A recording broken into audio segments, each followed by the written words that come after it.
And so, Bob, quickly, there's a little bit of background here, obviously, right? You're a businessman, a very successful businessman. Kind of talk to us a little bit about your firm and how you got into that.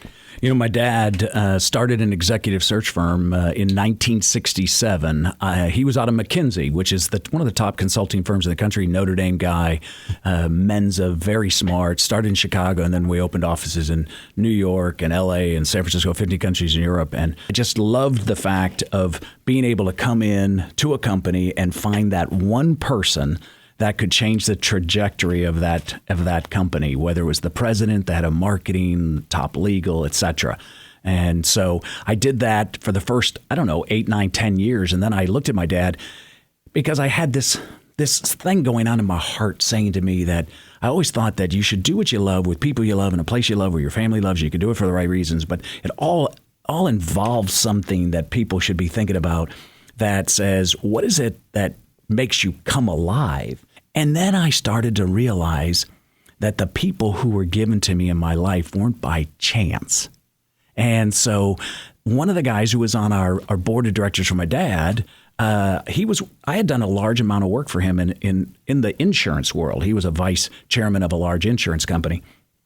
But what I didn't know was that he was also the guy who moved the Milwaukee Braves. He owned the Milwaukee Braves and moved them to Atlanta. Was Ted Turner's his largest outside stockholder, and he gave me my first search, the first search in sports. The commissioner of baseball back years ago, where I put in Bud Selig. What's the odds of that? I mean, so it's kind of you're just kind of saying, hey, I'd like to do something, but that's pretty big. Yeah. So then Bob, so you do that.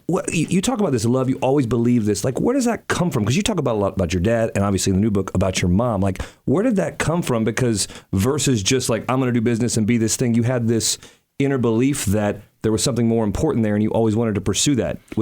I always thought that there was something that we kind of forget a lot of times in business. We forget it a lot of times when we're just so busy in life. And so I always thought that people matter most. Our heart knows it. God taught us, and somehow we forget. And at the end, it can't be just about transactions. It's got to be transformational. And what I found is that I could interview 8 or 10 of the best people in the country doing a specific area, whatever that would be, in whatever field. And then there's one person who walks in the room who knows who they are and whose they are and the path they're called. I mean, talking about the Rangers, Jeff Bannister, I got to tell you, just as a little side note, please, this guy is it. He's a great human being. He's a great dad. He's a great motivator. But he spent his time in the Pittsburgh organization, for years, maybe never thinking, and huge amounts of adversity. And so many people think adversity sometimes is always bad. But, trouble and favor go hand in hand. And so, he just kind of turned that situation around, and now it culminated with a culture and a love for people. And he creates, because you can't be successful with what you like, you got to love it.